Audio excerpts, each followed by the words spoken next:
یسوع مسیح کے ذریعے سے آپ تنگ دروازے کے ذریعے سے داخل ہوتے ہیں، جو راہ اور حق اور زندگی ہیں۔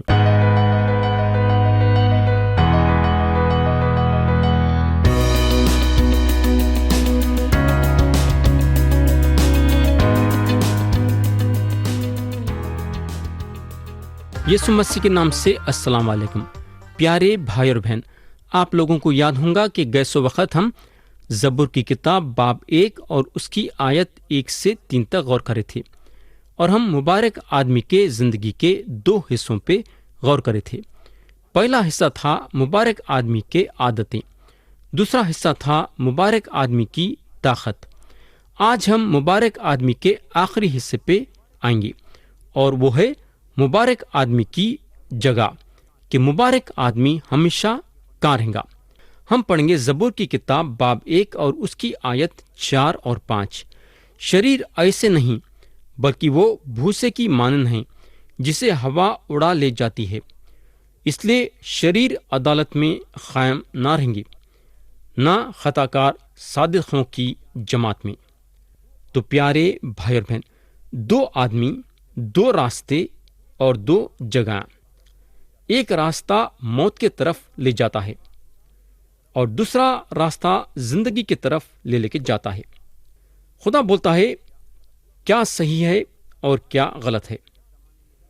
آج ہم ایسے زمانے میں ہیں جو زندگی گزاریں جہاں لوگوں کو اس بات کا پتہ نہیں کہ کیا صحیح ہے یا کیا غلط ہے۔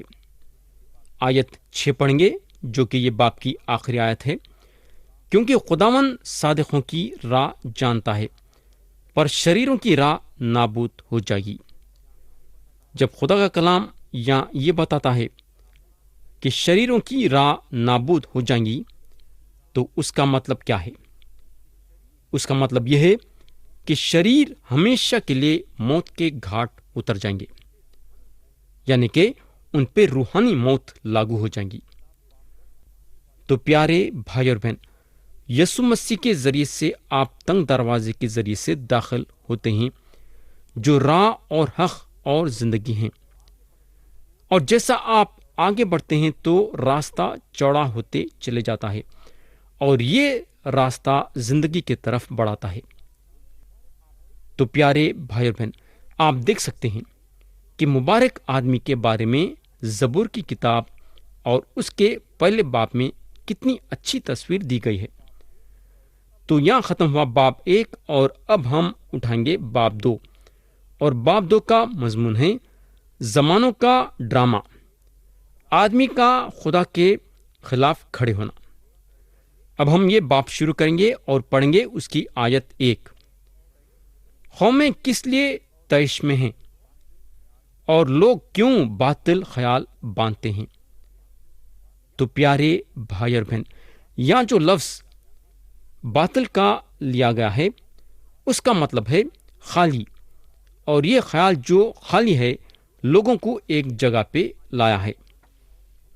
آیت 2 اور 3 میں لکھا ہوا ہے، خداوند اور اس کے مسیح کے خلاف زمین کے بادشاہ سفرائی کر کے اور حاکم آپس میں مشورہ کر کے کہتے ہیں، آؤ ہم ان کے بندھن توڑ ڈالیں اور ان کی رسیاں اپنے اوپر سے اتار پھینکیں۔ تو پیارے بھائی اور بہن، یہاں لکھا ہوا ہے زمین کے بادشاہ، یعنی کہ جو سیاسی ہیں، سفر کر کے، اور حاکم یعنی مذہبی لوگ جو حکومت کے حیثیت سے کھڑے ہوتے ہیں، آپس میں مشورہ کر کے کہتے ہیں۔ تو یہاں اگر ہم دیکھیں گے تو صرف عام لوگانچ خدا اور مسیح کے خلاف کھڑے نہیں ہو رہے، بلکہ عام لوگوں کے ساتھ ساتھ جو ہے دوسرے لوگ بھی کھڑے ہو رہے ہیں، یعنی کہ مذہبی لوگ اور سیاسی لوگ بھی۔ اب سوال یہ پیدا ہوتا ہے کہ لوگ کب سے خدا کے اور مسیح کے خلاف کھڑے ہونا شروع کریں؟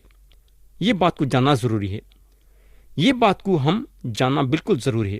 اگر ہم اعمال کے کتاب کا 4 باب دیکھیں گے، جب پہلی مرتبہ ستایا جانا شروع ہوا کلیسیا کے خلاف، تو ہم کو بتایا گیا ہے کہ پترس رسول اور یوحنا رسول ان لوگوں کو دھمکانے کے بعد کلیسیا میں واپس آئے خبر پہنچانے کے لیے۔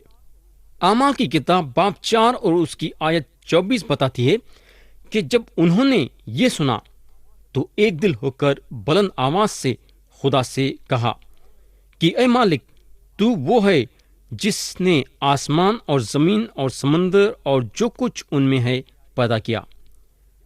پیارے بھائی اور بہن، یہاں ہم کو تھوڑی دیر کے لیے رکنے کی ضرورت ہے، کیونکہ یہ ایک ایسی چیز ہے جو کہ کلیسیا اس بارے میں پکی نہیں ہے۔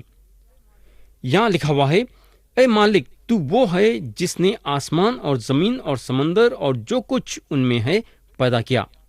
تو کئی لوگ یہ بات کو نہیں جانتے کہ انہیں خدا ہے، ان لوگ اس بارے میں حیرت کرتے ہیں، مگر جو شروع کی کلیسیا تھی اس بارے میں نہ کوئی ان کا سوال تھا، نہ ان لوگ شک کری۔ تو یہ رسولاں جو ہیں دعا کرنے کو لگے، اے مالک، تو وہ ہے جس نے آسمان اور زمین اور سمندر اور جو کچھ ان میں ہے پیدا کیا۔ آیت 25 بھی پڑھیں گے۔ یہاں لکھا ہوا ہے، تو نے روح القدس کے وسیلے سے ہمارے باپ اپنے خادم داؤد کی زبانی فرمایا کہ قوموں نے کیوں دھوم مچائی اور امتوں نے کیوں باطل خیال کیے۔ تو پیارے بھائی بہن، یہاں آپ دیکھ سکتے کہ ان لوگاں زبور کی کتاب باب 2 سے بات کر رہے تھے، اور آیت 26 میں لکھا ہوا ہے، خداوند اور اس کے مسیح کی مخالفت کو زمین کے بادشاہ اٹھ کھڑے ہوئے اور سردار جمع ہو گئے۔ اور اب میرے بھائی اور بہن، یہ پاک روح کا ترجمہ ہے، جہاں آیت 27 میں لکھا ہوا ہے، ذرا غور سے سنو، کیونکہ واقعی تیرے پاک خادم یسوع کے برخلاف جسے تو نے مسا کیا، ہیرودس اور پنتیوس پلاطس غیر قوموں اور اسرائیلیوں کے ساتھ اسی شہر میں جمع ہوئے۔ تو میرے بھائی اور بہن، یہاں سے ستانا شروع ہوا اور لوگ خدا کے اور مسیح کے خلاف کھڑے ہو گئے، اور یہ سلسلہ آخری تک چلتے رہے گا۔ اب اس وقت بھی چل رہا ہے اور آخری تک بھی چلتے رہے گا۔ آج بھی اگر آپ دیکھیں گے تو دنیا کے چوطرف لوگ جو ہیں خدا کے اور مسیح کے خلاف کھڑے ہو رہے ہیں، ہے نا؟ مسیح پہ ایمان رکھنے والوں کو ستا رہے ہیں، بلکہ قتل بھی کر دے رہے ہیں۔ لوگ جو ہیں مسیح کے خوشخبری کو پسند نہیں کر رہے ہیں، اور جو بھی خوشخبری سناتے ہیں اس کو پکڑ کے مار رہے ہیں، اس کے ساتھ ظلم کر رہے ہیں۔ آیت 3 پڑھیں گے۔ یہاں لکھا ہوا ہے، آؤ ہم ان کے بندھن توڑ ڈالیں اور ان کی رسیاں اپنے اوپر سے اتار پھینکیں۔ پیارے بھائی اور بہن، اب سوال یہ پیدا ہوتا ہے کہ خدا جو ہے انسانی گھرانے میں وہ بندھن ڈالا ہے۔ ایک بندھن ہے شادی۔ خدا جو ہے شادی انسان کے اچھے کے لیے قائم کرا ہے، چاہے آپ مسیحی رہو یا نہ رہو۔ خدا جو ہے شادی کو انسان کے ہاتھوں میں دیا ہے۔ آج لوگ جو ہیں شادی کے رشتے کو صرف توڑ نہیں رہے ہیں، بلکہ اپنے زندگی سے شادی کی بات نکال دی ہیں۔ خدا جو ہے شادی انسانوں کے ہاتھوں میں سونپا ہے اور چاہتا ہے کہ لوگ شادی کے رشتے کو قائم رکھتے ہوئے اپنی زندگی کو آگے لے کے بڑھے، مگر لوگ بولتے ہیں آؤ ہم ان کے بندھن توڑ ڈالیں، اور اس کے علاوہ یہ بھی بولتے ہیں کہ اور ان کی رسیاں اپنے اوپر سے اتار پھینکیں۔ میرے بھائی، لوگوں کا یہ خیال ہے کہ آزادی کے ساتھ اپنی زندگی گزارنا، اپنی مرضی کے مطابق چلنا، مگر خدا بولتا ہے ایسا نہیں ہو سکتا۔ اپنی مرضی کے مطابق چلیں گے تو گر جائیں گے۔ یہ ہوگا۔ اب ہم آیت 4 پڑھیں گے۔ وہ جو آسمان پر تخت نشین ہے ہنسے گا، خداوند ان کا مذاق اڑائے گا۔ اب سوال یہ پیدا ہوتا ہے کہ یہ کس قسم کی ہنسی ہے؟ یا میں یہ بولنا چاہوں گا کہ یہ ہنسی مذاق والی ہنسی نہیں ہے۔ خدا جو ہے یہاں مذاق کی ہنسی نہیں ہنس رہا ہے۔ میرے دوست، میرے کو غلط نہیں سمجھنا، بائبل شریف میں ہنسنے والی بات بھی ہے، یاد رکھو۔ اب ہم آیت 5 پڑھیں گے۔ تب وہ اپنے غضب میں ان سے کلام کرے گا اور اپنے خیر شدید میں ان کو پریشان کر دے گا۔ دیکھیے کیسا بتا رہا ہے خدا کا کلام۔ کیا بتا رہا ہے؟ تب وہ اپنے غضب میں ان سے کلام کرے گا اور اپنے خیر شدید میں ان کو پریشان کر دے گا۔ تو یہ خدا کی عدالت ہے جو زمین پہ آنے والی ہے۔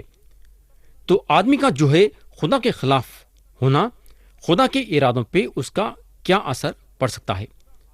میرے بھائی، خدا آگے بڑھ رہا ہے اس کے ارادوں کو پوری کرنے کے لیے۔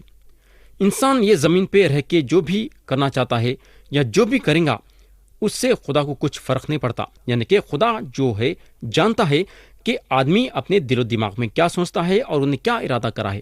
کوئی ایسی چیز نہیں ہے جو اس کو حیرت میں ڈال سکتی ہے۔ خدا اپنے ارادوں کے مطابق آگے بڑھ رہا ہے۔ خدا کے دو ارادے ہیں، یعنی کہ اس کے ارادے آسمان میں بھی ہیں اور اس کے ارادے زمین پہ بھی ہیں۔ اب اس وقت انہیں اپنے آسمان کے ارادوں میں مصروف ہے۔ اس کے ارادے جو آسمان کے لیے ہیں وہ ارادوں پہ انہیں کام کر رہا ہے۔ لیکن خدا کا ایک ارادہ ہے اور وہ ارادہ ہم کو آیت 6 میں ملے گا۔ یہاں لکھا ہوا ہے، میں تو اپنے بادشاہ کو اپنے کوہ مقدس سیون پر بٹھا چکا ہوں۔ تو خدا آج آگے بڑھ رہا ہے یہ تخت قائم کرنے کے لیے جس پہ یسوع مسیح بڑھیں گے، یعنی کہ بیٹھیں گے۔ ہم اکثر لوگوں کو یہ بولتے ہوئے سنتے ہیں کہ اگر یسوع مسیح آنے میں دیر کر دیں گے تو۔ میرے بھائی، میں یہ لوگوں کو یہ سوال کرنا چاہوں گا کہ یہ لوگوں کے دل و دماغ میں یہ سوال کہاں سے آیا؟ خدا کوئی چیز کی دیری نہیں کر رہا ہے، یاد رکھو، انہیں ہر چیز وقت سے کر رہا ہے۔ انہیں اپنے وقت سے یسوع مسیح کو بھیجیں گا۔ یہ وقت خدا کا رہے گا اور ہمارا نہیں۔ ہم کو تو نہیں معلوم ہے کہ یسوع مسیح کب آئیں گے، مگر یہ پکی بات ہے کہ انہوں اپنے وقت سے کام کر رہے ہیں اور کوئی ان کو نہیں روک سکتا، نہ انہوں اپنا ارادہ بدلنے والے ہیں۔ آیت 7 سے 9 پڑھیں گے، میں اس فرمان کو بیان کروں گا، خداوند نے مجھ سے کہا، تو میرا بیٹا ہے، آج تو مجھ سے پیدا ہوا، مجھ سے مانگ اور میں قوموں کو تیری میراث کے لیے اور زمین کے انتہائی حصے تیرے ملکیت کے لیے تجھے بخشوں گا۔ تو ان کو لوہے کے اساس سے توڑے گا، کمہار کے برتن کی طرح تو ان کو چکنا چور کر ڈالے گا۔ پیارے دوست، میں آپ کا توجہ آیت 9 پہ لانا چاہوں گا۔ یہاں کلام بتاتا ہے تو ان کو لوہے کے اساس سے توڑے گا، کمہار کے برتن کی طرح تو ان کو چکنا چور کر ڈالے گا۔ میرے بھائی اور بہن، کیا آپ سوچتے کہ یہ خدا کے فضل کی خوشخبری ہے جس کو ہم آج پیش کرنا ہے؟ کلام کا یہ حصہ مسیح کے پہلے بار آنے کے بارے میں نہیں بتاتا ہے۔ کلام کا یہ حصہ مسیح کے دوبارہ آنے کے تعلق سے بات کرتا ہے، جب انہوں دوبارہ یہ زمین پہ آئیں گے اور عدالت کرنے کے لیے آئیں گے۔ تو اس طریقے سے انہوں دوبارہ آئیں گے، یعنی کہ لوگوں کی عدالت کرنے کے لیے، ساری بدکاری کو ختم کرنے کے لیے انہوں آ رہے ہیں۔ جو لوگ ان کے خلاف اٹھے ہیں ان کے کاموں کو ختم کرنے کے لیے انہوں آ رہے ہیں، اور انہوں جو ہیں لوہے کے اساس سے ان کا خاتمہ کریں گے۔ آپ کو شاید یہ بات پسند نہیں آئیں گی، مگر انہوں یہ کام ضرور کرنے والے ہیں۔ آیت 10 اور 11 پڑھیں گے، پس اب اے بادشاہ ہو، دانش مند بنو، اے زمین کے عدالت کرنے والو تربیت پاؤ، ڈرتے ہوئے خداوند کی عبادت کرو، کانپتے ہوئے خوشی مناؤ۔ پیارے بھائی اور بہن، خدا جو ہے دنیا کے اتہاس میں ہمیشہ یہ دنیا کی حکومت کرنے والوں کو اپنا پیغام بھیجا ہے۔ پرانے زمانے میں نیپولین بولنے کو لگا کہ اس کے بارے میں یہ بتایا گیا ہے کہ خدا اس کو اوپر لایا۔ یہ ایک دلچسپی کی بات ہے کہ خدا کیسا یہ دنیا کے حکومتوں کے پاس اپنا پیغام بھیجایا، اور ان کے پاس جو بڑے عہدے پہ تھے کیسا اپنے پیغام بھیجایا۔ تو خدا کی پاک روح یہ دنیا کے حکومتوں کو بولتی ہے، ڈرتے ہوئے خداوند کی عبادت کرو، کانپتے ہوئے خوشی مناؤ۔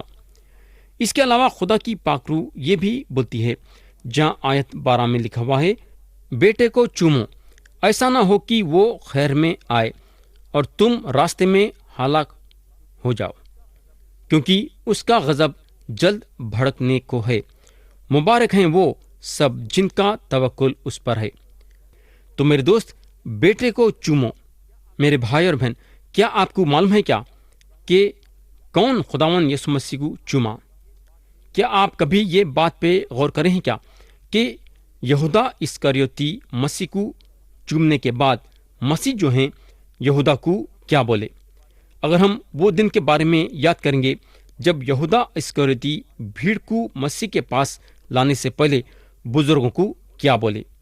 انہوں بولنے کو لگے، جس کا میں بوسالوں وہی ہے، اسے پکڑ کر حفاظت سے لے جانا۔ بوسے کا مطلب یہ ہے کہ یہودا مسیح کو چومے۔ تو ویسا چھوا جب یہودا بھیڑ کے ساتھ مسیح کے پاس آئے اور مسیح کو چومے۔ اس کے بعد آپ غور کریں ہیں کہ مسیح یہودا کو کیا بولے۔ یسوع نے اس سے کہا، میاں جس کام کو آیا ہے وہ کر لے۔ تو اب سوال یہ پیدا ہوتا ہے کہ مسیح یہودا اسکریوتی کو ایسا کیوں بولے؟ کیا مسیح کو معلوم نہیں تھا کیا کہ یہودا کیوں ان کو چومے ہیں؟ بالکل معلوم تھا۔ مسیح اس لیے ایسا بولے کیونکہ یہ نبوت پوری ہونا تھا کہ بیٹے کو چومو، یعنی کہ اس کا یہ مطلب ہے کہ خداوند یسوع مسیح پہ ایمان لا تو اور تیرا گھرانہ نجات پائے گا۔ میرے دوست، آج خدا کی پاک روح یہ دنیا میں ہے، انسان کو یہ بولتے ہوئے کہ بیٹے کو چومو، خداوند یسوع مسیح پہ ایمان لا۔ پاک روح دنیا والوں کو یہ بتانا چاہتی ہے کہ دیر ہونے سے پہلے خداوند یسوع مسیح پہ ایمان لا لو۔ میرے بھائی اور بہن، یسوع مسیح کسی بھی روز آ سکتے ہیں اور انہوں اپنی بادشاہت یہ زمین پہ قائم کریں گے۔ انہوں حکومت کریں گے اور ساری شرارت کے کاموں کو ختم کر دیں گے۔ انہوں اپنا امن اور چین یہ زمین پہ قائم کریں گے۔ تو پیارے بھائی اور بہن، آج آپ اپنے اپنے دلوں کو جانچنا ہے۔ آپ اپنے دل میں یہ دیکھنا ہے کہ کیا آپ یسوع مسیح پہ ایمان لائے ہیں یا نہیں۔ اگر لائے ہیں تو بات ٹھیک ہے، اور اگر نہیں لائے ہیں تو کیا آج اور اب اور اسی وقت یسوع مسیح پہ ایمان لانا چاہیں گے کیا؟ خدا ہم سب کو آج کے کلام کے ذریعے سے برکت دے۔ یسوع مسیح کے پیارے اور بلند نام میں آمین۔